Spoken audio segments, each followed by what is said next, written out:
Урматтуу окуучулар, силер менен кезектеги тарых сабагыбызды улантабыз. 8 класстар үчүн Кыргызстан тарых сабагы. Аны силерге мен тарых жана адам жана коом мугалими Мырзабек уулу Санжарбек өтүп берем. Алгач силер менен биз мурдагы сабагыбызды кайталап алсак. Кроссвордду толтурабыз. Биринчи суроо. Бугу урусунун чоң манабы ким болгон? Азаматсыңар. Бул Боронбай. 1854-жылы түзүлгөн, негизделген Верный чеби азыркы кайсыл аймакта негизделген? Жакшы. Бул Алматы. Азыркы Алматыда. Үчүнчү суроо. Ормон ханды ким өлтүргөн? Азаматсыңар. Бугу урусунан чыккан Балбай Баатыр анын кетпес кейги болгон. Билебиз мурдагы сабактан. 1855-жылы кыргыздардан орус падышачылыгына өтүп кеткен эң алгачкы уруу кайсыл? Туура. Бул Бугу урусу. Эми бүгүнкү темага өтсөк. 19-кылымдын биринчи жарымындагы кыргыз элинин маданият. Өзеки жана жазма маданият жана заттык маданият. Силер менен биз бул сабакты эки бөлүккө бөлүп карайбыз. Бүгүнкү сабагыбызда силер менен биз өзеки жана жазма маданият, башкача айтканда, кыргыз элинин 19-кылымдын биринчи жарымындагы руханий маданиятын өтөбүз. Маданият деген эмне? Аны бардыгыбыз эле билебиз. Бул латын тилинен алынган, culture деген, тарбия деген, же болбосо тарбиялоо дегенди билдирет. Бул маданият мурасталган тартиптердин мыйзамы деп дагы билебиз. Ал эми анын аныктамасы кайсы бир улуттун кулк мүнөзүн, менталитетин же болбосо каада салтын, нарк насилин, үрп адатын, уус чеберчилигин жана өнөр чыгармачылыгын камтыган руханий терең түшүнүк. Же башкача айтканда бул бир улутка таандык жашоо образы. Маданият экиге бөлүнөт. Материалдык жана руханий. Демек силер менен биз кыргыз элинин 19-кылымдын биринчи жарымындагы руханий маданиятын өтмөкчүбүз. Демек сабакта каралуучу негизги суроолор. Силер менен алгач Манас эпосу жөнүндө кыскача сүйлөшөбүз.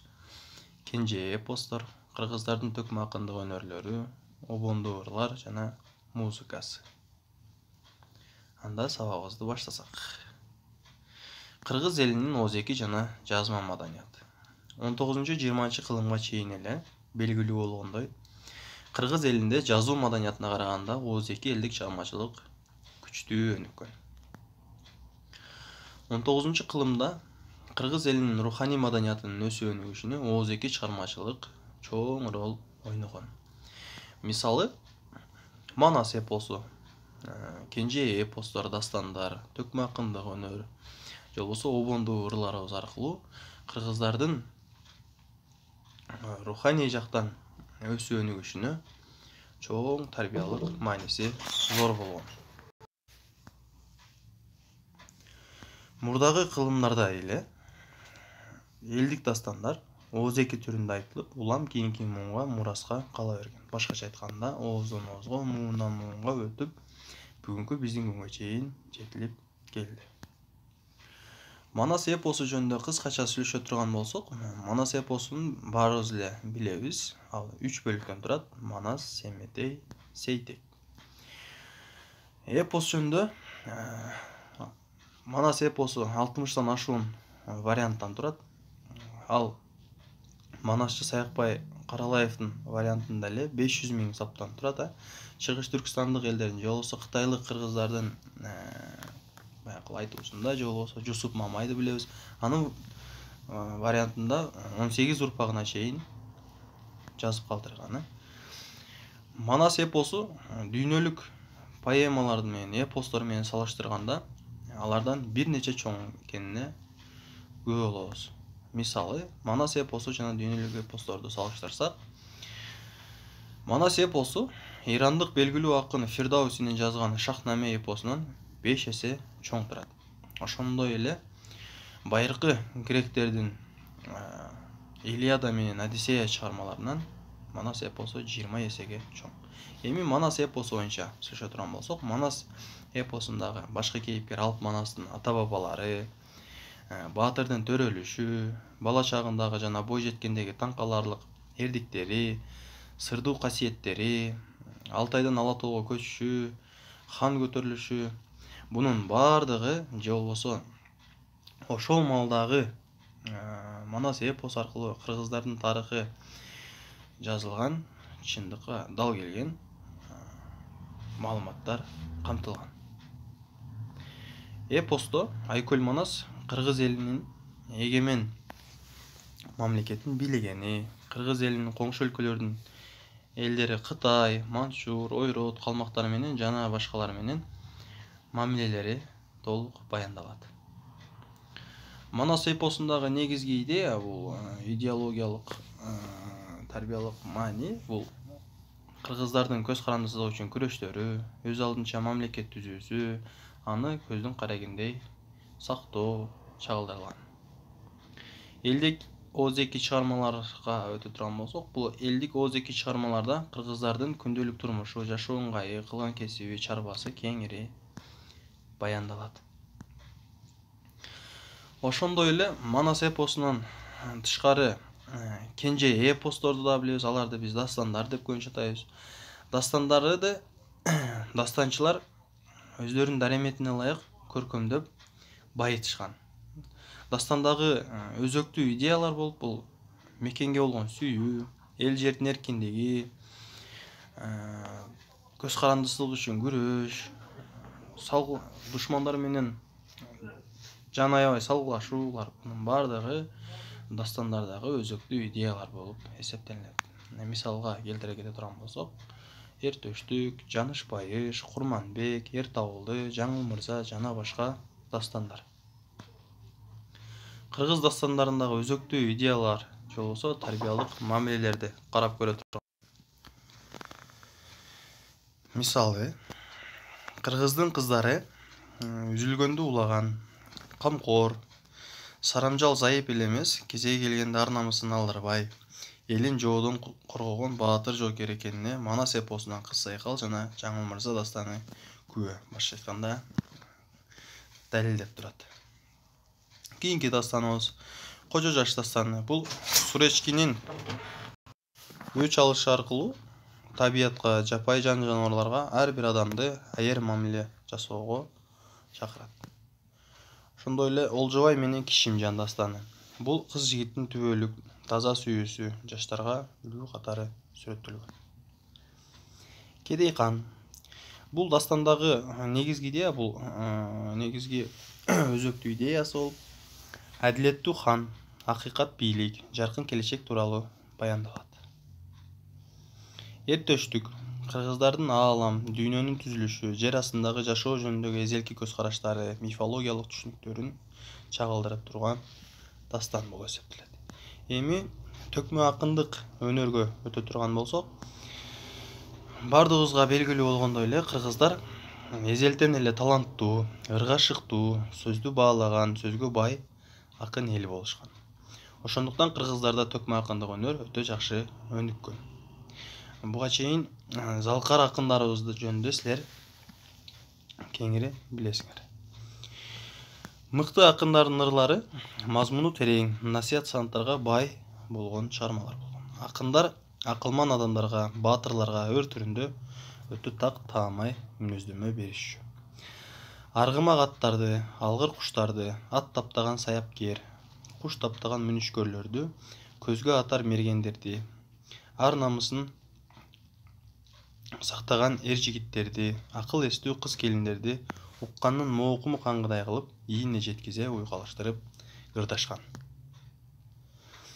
Төкмө акындык өнөр же болбосо кыргыздар боюнча орустун чыгаан окумуштуусу дүйнөгө белгилүү болгон чыгыш таануучусу, түрколог, этнограф Василий Васильевич Радловдун кыргыздар жөнүндө айткан кебин окусак, кыргыздардын тили ырга ылайыкташкан тил экен. Алар сүйлөгөндө ырдап жаткандай эле туюлат экен деп баса белгилеген. Ал эми кыргыз элинин обондуу ырлары жана музыкасына токтоло турган болсок, кыргыздар заманга жараша обондуу ырларды да жаратып турушкан. Мындай ырлар жаш өзгөчөлүгүндө кылган кесибине, жашаган жеринин шартына жана социалдык абалына жараша ырдалган. Көп учурда сүйүүгө арналган ырлар, арман ырлары, ар кыл кошоктор көпчүлүк авторлорго таандык болбой элдик ырларга айланып кетчү. Бул дегени биз сабактын башында айткандай эле, кыргыз элинде жазма маданиятка караганда ооз-эки чыгармачылык өнүккөнүнө байланыштуу авторлор же болбосо ырдын жаратуучулары эл оозунда же болбосо таанылбай калгандагы алар элдик ырларга айланып кетишкен. Мисалы, жайлоодо түнкүсүн короо кайтарган жаш келиндер бекбекейди ырдашкан, жылкы кайтарган жылкычы жигиттер шырылдаңды, ал эми эгин оруп жыйуу маалында кырманда оп майданды ырдашкан. Булардын бардыгын биз элдик ырлар деп билебиз. Кыргыздардын кылымдардан бери келе жаткан музыкалык аспаптары жөнүндө сүйлөшсөк, кыргыздын улуттук аспаптары комуз, кылкыяк, чыгач ооз комуз, темир ооз комуз, чор, чопочор же болбосо керней, сурнай жана башка ошол сыяктуулар кирет. 20-кылымдын биринчи жарымында кыргыздарда коомдук саясий ой толгоо, философия өнүккөн. Кыргыз философиясын өнүктүрүүдө өз салымын кошкон кыргыздын чыгаан инсандары болгон. Алардын ар бирине токтоло турган болсок, Калыгул Бай уулу эл ичинде Калыгул Олуя деп дагы белгилүү. Бул бүгүнкү күндө Калыгул Олуянын сөздөрү бүгүнкү күндө дагы актуалдуу адабият сабактарында өтүлөт. Анткени Калыгул Бай уулу кыргыз философиясына же болбосо анын өсүү өнүгүшүнө зор салым кошкон. Калыгул Олуя философиялык ой толгоолорун ар кыл топ жыйындарда, эл чогулган жерлерде акыл-насыят катары кыска бирок нуска кылып айткан. Азыр Калыгулдун сөздөрү акыр заман терме санатарлары мектептерде окутулууда. Арстанбек Буйлаш уулунун Тар заман деген терең философиялык эмгеги элдерге белгилүү. Арстанбектин акындыктан сырткары комуз өнөрүн дагы өркүндөткөнү менен белгилүү. Ал 500дөн ашык күүнүн автору болуп эсептелет. Молдо Нияз 1823 жылдан 96 жылдар арасында жашаган кыргыздын дагы бир чыгаан инсаны. Молдо Нияз өзүнүн чыгармаларын барак бетинде жазган. Анын 7 китептен турган кол жазмасы санат ырлары деп аталган. Ал китептин тилекке каршы бүгүнкү күндө 3-өсү гана белгилүү. Молдо Кылыч биринчи жолу Казан шаарынан өзү жазган Зилзала деген китебин жазып чыгарган. Башкача айтканда, барак бетине биринчилерден болуп жүргөн ушул Молдо Нияз, Молдо Кылычтарды билебиз. Жогорудагы биз атап өткөн кыргыз философиясына салым кошкон инсандар, булар совет доорунда улутчул деген жалган жабуу менен мектептерде окутулууга же болбосо изилденүүгө тыюу салынган. Бирок Кыргыз Республикасы эгемендүүлүктү алгандан кийин алардын эмгектери терең изилденип, азыркы күндө мектеп предметтерине киргизилүүдө. Демек силер менен биз жогоруда кыргыз элинин 19-кылымдын биринчи жарымындагы руханий маданиятын өттүк. Эми кайтарым байланыш үчүн бул теманы бышыктоо иретинде QR коддорду сканерлесеңер тиешелүү тапшырмалар чыгат. Ошол тапшырмаларды аткарып көргүлө.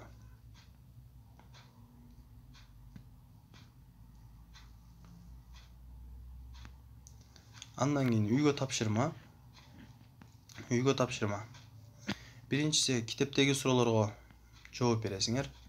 Бул теманы толук окуп чыгып 74-беттеги 9 суроодон турган суроолорго жооп жазасыңар. Экинчиси сөз конструкциясын толтурасыңар.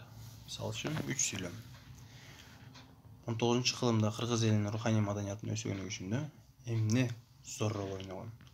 Ушул сыяктуу 3 конструкцияны толтурасыңар. 3-чү тапшырмабыз тема боюнча кроссворд түзгүлө. 5 суроодон кем болбосун. Биздин сабагыбыз аяктады. Көңүл бурганыңар үчүн чоң рахмат. Кийинки сабактарда көрүшкөнгө чейин саламатта калгыла.